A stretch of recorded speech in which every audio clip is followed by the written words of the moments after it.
Welcome to another edition of the Recruiting Scoop. I'm Jarret Johnson. I have yet again more good news for Red Raider fans out there. It seems like I'm doing another one of these commitment videos like every day, sometimes a couple a day, because boy, Texas Tech basketball, of course, is rebuilding this roster under new head coach Mark Adams, and then even football is picking up a big transfer portal addition here or there. So, man, a lot of good things happening in Raiderland, and the most recent addition to Texas Tech athletics and Texas Tech basketball is Adonis Arms. He's another transfer portal get. This guy has 1 season of eligibility remaining. He's a 6'6" wing from Winthrop. He averaged 10.5 points, about 4.7 rebounds, almost 2 assists, and almost 1 steal a game last year. So he's a guy who could get up and down the court. He could defend. He could finish. He shot about 41% from the field, I think 34% from deep, and 75% from the free throw line. So he can shoot.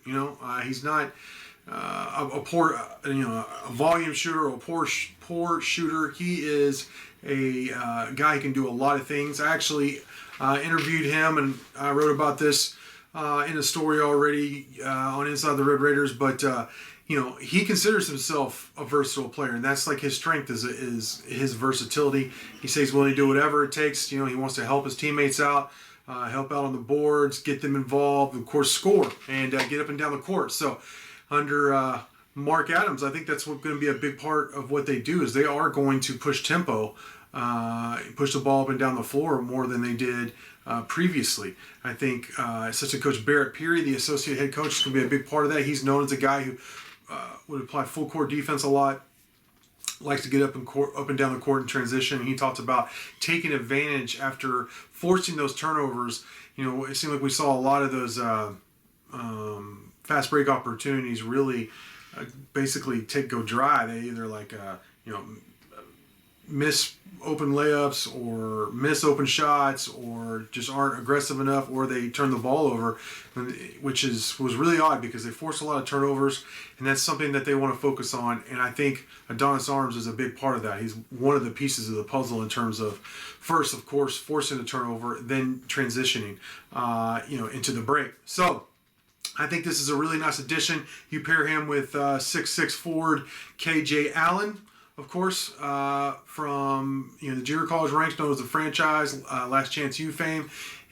Chandler Jacobs, of course, from Dallas Baptist, the Division II All-American, a guy who was a Lone Star Conference Defensive Player of the Year. He was the Academic Player of the Year for that conference as well. 20-point scorer, basically. A guy who can shoot at great percentage, I think 44-45% from deep, good free throw shooter. Speaking of shooting from deep, Ethan Duncan, the local product here out of Lubbock Trinity Christian. I was at his signing earlier this week. He's a really, really cool dude. It's a guy whose faith is really important to him. He's articulate, intelligent, but very confident. And the guy has serious range. He was a career 44% three-point shooter.